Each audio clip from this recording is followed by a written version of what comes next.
அடுத்ததாக கடக ராசி லக்னக்காரர்களுக்கு அடுத்த ஒரு வருட காலம் முன்னோர்கள் எந்த மாதிரி ஒரு மெசேஜ் கொடுத்து அவங்கள வழி நடத்துறாங்க அப்படிங்கிற ஒரு தகவல்.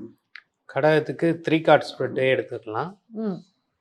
கடகத்துக்கு 3 கார்டு எடுத்ததில் 5 கோப்பைகள் நேராக வந்திருக்கு. அதுக்கடுத்து 8 கோப்பைகள் நேராக வந்திருக்கு. அதுக்கடுத்தது பார்த்தீங்கன்னா 9 கோப்பைகள் நேராக வந்திருக்கு. எல்லாமே கோப்பைகளாகவே வந்திருக்கு. கோப்பைகள் அப்படிங்கிறது உணர்ச்சிகள், எமோஷன் அப்படின்னு அர்த்தம்.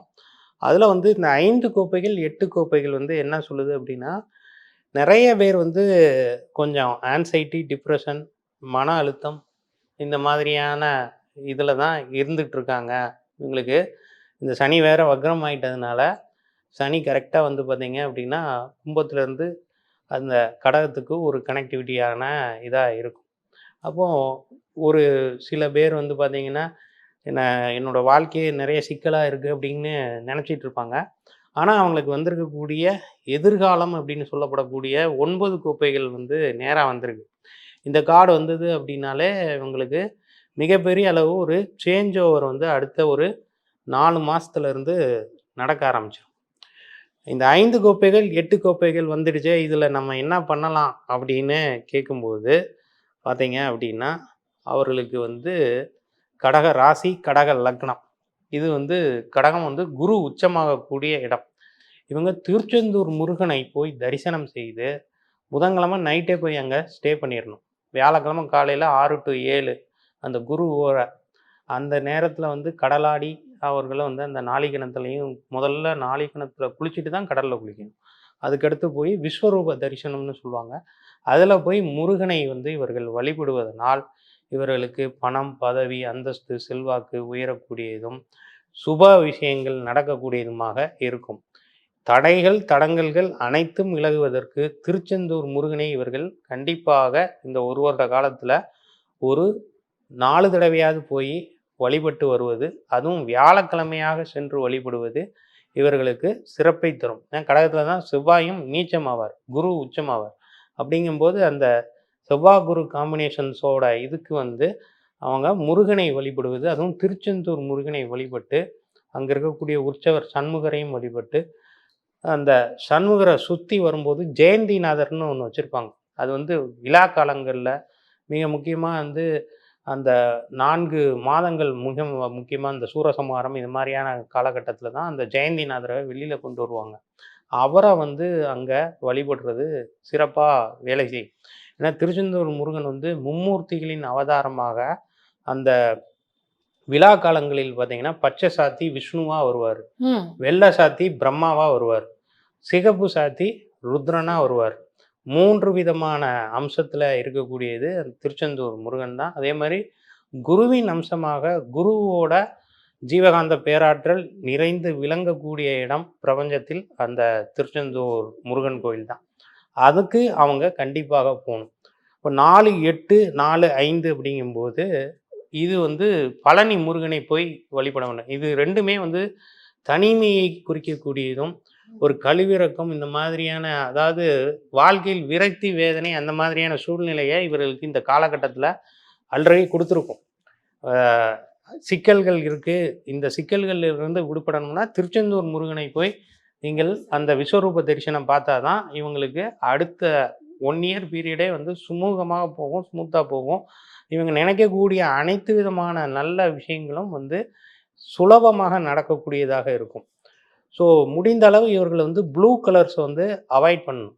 அதிகமாக வந்து எல்லோ கலரை வந்து அதிகமாக யூஸ் பண்ணணும். பொதுவாகவே கடகத்துக்கு வந்து சனி வந்து நல்லவர் கிடையாது. அப்போ சனியோட தாக்கமும் ஆளுமை தான் வந்து இப்போ இந்த காலகட்டத்தில் இருக்குது. அதுவும் பார்த்திங்கன்னா இந்த ஆகஸ்ட், செப்டம்பர், நவம்பர், அக்டோபர் இந்த 4 இதில் வந்து இவங்க ரொம்ப கவனமாக இருக்கணும். தேவையில்லாத சிக்கல்கள், அவப்பெயர், அவமானம் ஏற்படுறது அந்த மாதிரியான சூழ்நிலைகள் வந்து காட்டுது இந்த டேரட் கார்டு.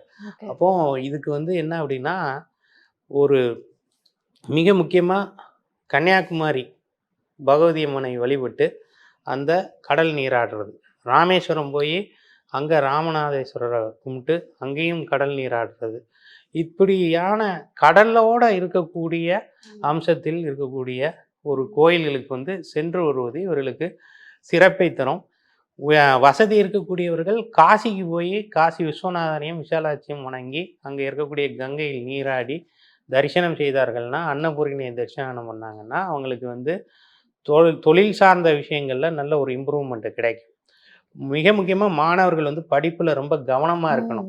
ஏன்னா இந்த குழந்தைகளுக்கு குழந்தைகளுக்கு வந்து தான் வந்து பார்த்தீங்க அப்படின்னா, தேவையில்லாத மனக்குழப்பங்கள் அந்த படிச்சா எனக்கு வந்து ஞாபகத்துல இருக்க மாட்டேங்குது அப்படிங்கிற மாதிரியான இதெல்லாம் இருக்கும். ம், அப்போ இவங்க என்ன பண்ணணும்னா, ஹயக்ரீவரை வழிபட வேண்டும். அதுக்கு அடுத்து செட்டிப்புண்ணியம் அப்படின்னு இருக்கு செங்கல்பட்டு அருகே. அந்த ஹயக்ரீவரை வழிபடலாம். அல்லது அவர்கள் இருக்கக்கூடிய இடத்துல பெருமாள் கோயில்ல ஏதாவது ஹயக்ரீவர் இருந்தா, ஹயக்ரீவர வழிபடலாம். ஒரு தடவ இவங்க வந்து திண்டுக்கல் டூ பழனி போற வழியில கனகம்பட்டிங்கிற சர்க்குருவோட ஜீவசமாதி இருக்கும். அங்க போயிட்டு வந்தாங்கனாலே இவங்களுக்கு இருக்கக்கூடிய அனைத்து விதமான சிக்கல்களும் தீர்ந்து, மிகப்பெரிய அளவு ஒரு நல்ல டிரான்ஸ்ஃபர்மேஷன் இந்த இயர்ல கிடைக்கும். அதே நேரத்தில வந்து பார்த்தீங்க அப்படின்னா, ஒரு 9 தீபங்கள் எந்த இடத்துக்கு போனாலும், எந்த ஆலயத்துக்கு சென்றாலும், இவர்கள் அங்க 9 தீபம், நெய் தீபம், தாமிரத்தண்டு திரியில வந்து ம். போடுறது இவங்களுக்கு வந்து ஒரு மிகப்பெரிய நல்ல மாற்றத்தை குடுக்கக்கூடியதாக இருக்கும். இவங்களுக்கு வந்து இந்த ஷேடோ கார்டு, ஷேடோ கார்டு, அதாவது முன்னோர்கள் சொல்லக்கூடிய ஒரு ஸ்பெஷல் மெசேஜ். அது டிவைன் மெசேஜ் அப்படின்னு கூட நம்ம எடுத்துக்கலாம். அது வந்து இவங்களுக்கு வந்து லவர்ஸ் கார்டு வந்திருக்கு. அப்படிங்கும்போது அந்த இது வாழ்க்கையில வந்து மனம் அப்படிங்கிற மன வாழ்க்கை சார்ந்த விஷயங்களுக்கு இவங்க முயற்சி செய்து கொண்டிருக்கக்கூடியவர்களுக்கு, அந்த வயதில் இருக்கக்கூடியவர்களுக்கு கண்டிப்பாக திருமணம் நடக்கும். ஒரு தடவை வந்து திருமோகூர் அங்க இருக்கக்கூடிய சக்கரத்தாழ்வாரை வழிபட்டு, அங்க மன்மதன் ரதிக்கு தனி இது சிலை வச்சிருப்பாங்க. அவங்கள வழிபடுறது சிறப்பு. அதே மாரி திருப்பரங்குன்றத்துலயும் மன்மதன் ரதிக்கு சிலை இருக்கும். அவங்கள போய் வழிபட்டாங்க அப்படின்னா, காதல் செய்து கொண்டிருப்பவர்களுக்கு அந்த காதல் வந்து கனிந்து திருமணம் நடைபெறுவதற்கு நெறைய வாய்ப்புண்டு. திருமண வயதில் இருப்பவர்களுக்கும் இந்த காலகட்டத்தில திருமணம் கண்டிப்பாக நடந்துவிடும். ஓகே. இவங்களுக்கு சொல்லக்கூடிய இந்த சோழி மூலமாக ஒரு ஸ்பெஷல் மெசேஜ், இன்னொரு ஒரு ஆலய வழிபாடு அப்படின்னா என்ன?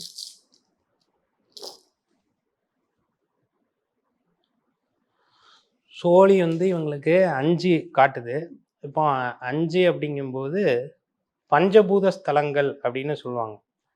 அதாவது திருவாரூர், காஞ்சிபுரம், அதுக்கடுத்து திருவானைக்காவல், அதுக்கடுத்து திருவண்ணாமலை, சிவசிதம்பரம் இதையும் சேர்த்துக்கலாம். அதுக்கப்புறமா வந்து காளகஸ்தி. அதாவது திருவாரூரையும், அப்புறம் காஞ்சிபுரத்தையுமே வந்து 2யுமே வந்து மண் ஸ்தலம், நீர் நிலத்தத்துவத்தில குறிக்கக்கூடியது. அது இந்த கோயில்களுக்கு, இந்த ஆலயங்களுக்கு இவர்களுடைய ஜென்ம நட்சத்திர நாள்ல, மாதாந்திரத்தில வரக்கூடிய ஜென்ம நட்சத்திர நாள்ல போறது சிறப்பான மிக பலனை விசேஷமாக இருக்கும். வழங்கக்கூடியதாக இருக்கும். ம். 6, 4, 10. 10ங்கிறது உங்களுக்கு வந்து பார்த்தீங்கன்னா, தொழில்ல மிகப்பெரிய ஒரு டிரான்ஸ்ஃபர்மேஷன் அல்லது வேலை வாய்ப்புக்கு காத்து கொண்டிருப்பவர்கள், வேலை மாறலாம்னு நினைக்கக்கூடியவங்க, இந்த காலகட்டத்தில அவங்களுக்கு நல்ல வேலை கண்டிப்பாக கிடைக்கும் என்பது தான் அர்த்தம். அதாவது இவங்க வந்து என்ன பண்ணணும் அப்படின்னா, அவர்கள் இருக்கக்கூடிய இடத்திலிருந்து ஒரு 10 கிலோமீட்டர் தூரத்தில கண்டிப்பாக ஒரு மிகப்பெரிய பிரசித்தி பெற்ற சிவாலயமோ அல்லது விஷ்ணு ஆலயமோ அல்லது ஒரு நாகாத்தம்மன், மாரியம்மன் இந்த மாதிரியான அம்பாள் இருப்பாங்க. அங்க போயிட்டு இவங்க வந்து மாவிளக்கு போடுறது ரொம்ப சிறப்பா இவங்களுக்கு இந்த வருஷத்துல இந்த மகாலய அமாவாசையிலேருந்து அடுத்த மகாலய அமாவாசைக்குள்ள இவங்க நினைக்கக்கூடிய காரியம், இந்த வீடு கட்டுறது, நிலம் வாங்குறது, இடம் வாங்குறது அல்லது சுப காரியங்களுக்கு முயற்சி செய்து கொண்டிருக்கக்கூடியவர்களுக்கும், வேலை வாய்ப்புகளுக்கு முயற்சி செய்து கொண்டிருக்கிறவர்களுக்கும் கண்டிப்பாக நடக்கும். ஓகே. ஸோ கடக ராசி லக்னக்காரர்கள் முன்னோர்கள் உங்களுக்கு சொல்லியிருக்கக்கூடிய மெசேஜ் வழிகாட்டுதல் அப்படிங்கிறத முன்னோர்களுக்கு நன்றி அப்படின்னு நீங்க பதிவிடலாம்.